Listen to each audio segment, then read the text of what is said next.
The New York Stock Exchange has been a bastion of corporate America, a free and open marketplace to buy and sell thousands of stocks. The current building on Wall Street opened its doors in 1903, a place where a nod and a look of the eye confirmed a trade. But with the passing of time comes progress, and the floor is no longer the same bustle of people. Rather, now it is men and women armed with electronic terminals. A few veteran traders who have survived the test of time and witnessed monumental events help us remember the old days. Art Cashin is a legend on the floor, part historian who is highly respected, and he works for UBS. Teddy Weisberg is an independent broker who has built his business from the ground up. Doreen Mogavero is an ambitious risk-taker who has also built her own business on the floor.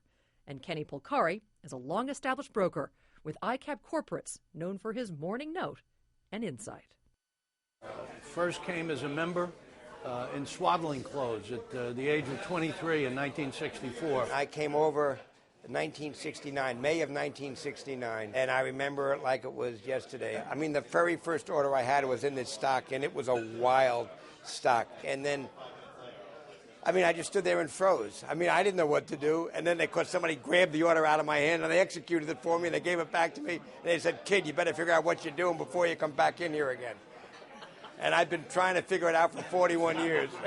Doreen, you're one of the first women. One of the top 10, probably, yeah. I'm not sure of the numbers. When I was told that I was coming into the New York Stock Exchange, I kind of went in, walked around, looked. It looked pretty scary, but a lot of guys, and my husband, so we ended up being the first married members. It was slightly intimidating. Were you tough enough, really? I didn't start out that way, but I ended up that way. Oh, you started out that way. Yeah. Who you kidding? It took nearly 3 hours. Yeah. We were a very big firm. At that time, we did very big positions, and so we had huge orders. So I was very unique insofar as the orders that I got were enormous. They were bigger than most of the orders the men had, honestly. This is an agency-side business. She's not trading for herself. Someone put their faith in her to get the very best price she can get for them.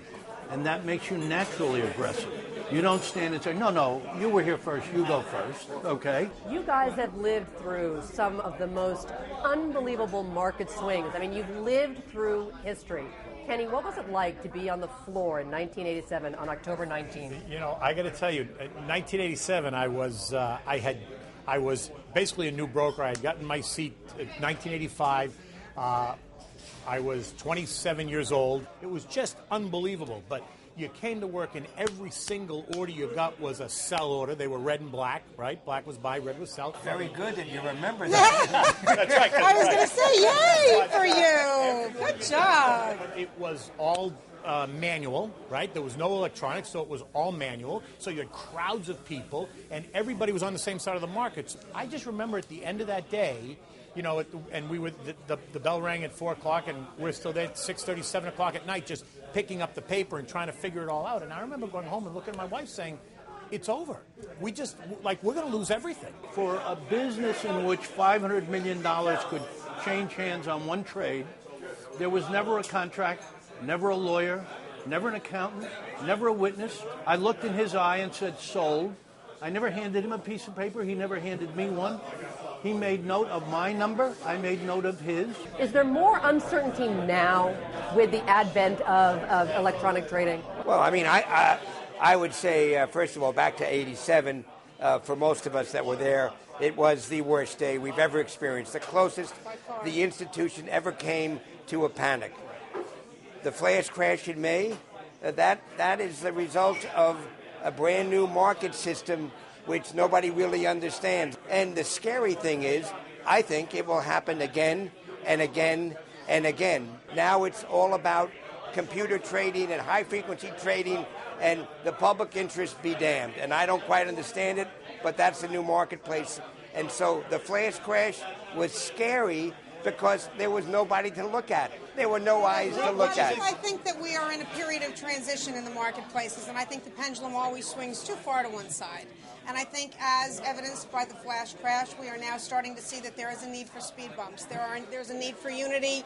Things will start to change, and the pendulum will swing back to the middle somehow, and I think with that we'll bring more human interaction and more human judgment. I mean, obviously electronic trading is here to stay, I believe. It will never be what we remember No. as an open outcry, very energetic, 5,000 Type A personalities all in the same room at the same time. The only place where people that know each other for 30 and 40 years will kill each other for an eighth of a point for people they've never even met. There's an incredible sense of energy in matching wits with the entire world and some very, very talented people you see around you every day.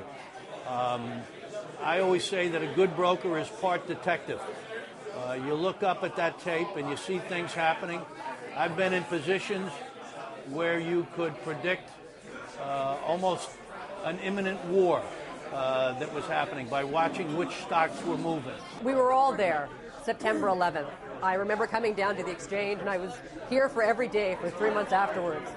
And it was such a hard day because you really didn't understand what was happening. I have mixed emotions because my office was on the 55th floor of the second tower of the Trade Center, and I had been in that office at 7 o'clock that morning, and I was there up until about 8:20, and I only left because the guys that I worked with wanted to go have breakfast. And they left on their own because I told them I was going to go have breakfast, that they should go ahead without me, and I'd meet them there. One of them, when he got down to the lobby, looked outside, it was a beautiful day, and came back and said, you know what, I'm going to go back and get Kenny. And he walked out the east side of the building. You saw that scene, that surreal scene of the towers engulfed in these flames. And although we were far away, you could see the falling objects. And we turned around and looked, and then you saw the first building collapse. And the first building collapse was actually the building that.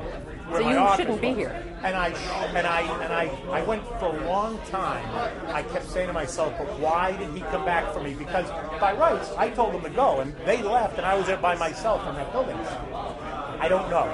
For a long time, it bothered me that, not that he came back to get me. I'm thank God he came back to get me, but I thought to myself, why did he come back to get me, but yet the other people in the building were in the building? We also went in the street and gathered our whole firm in front of 60 Broad Street.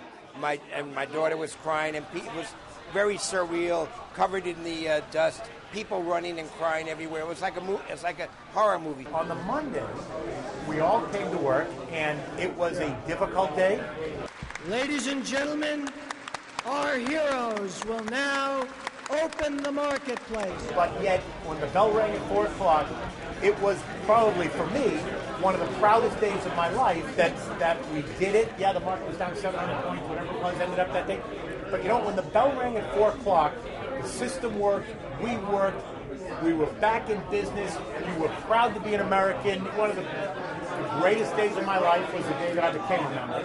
The greatest day of my life was the day. I remember, I'm a kid from Boston. I didn't grow up here. This was all very new to me. And all of a sudden, here I find myself as a member of the New York Stock Exchange, thinking to myself, I cannot believe I'm actually here. I think it was the day that I actually bought my seat. I'll liken it to buying a house. It's that feeling that you belong to the club. You finally belong. The floor is a unique place to work. I can't think of a better work environment any place, and it's really all about the people, and that's what makes it so much fun. Every day is different. Every day is exciting. If we were open 7 days a week, I'd be there 7 days a week. Really? No, we were the luckiest people in the world. Absolutely. Because that will never, really. Never say never. Right. Anything is possible.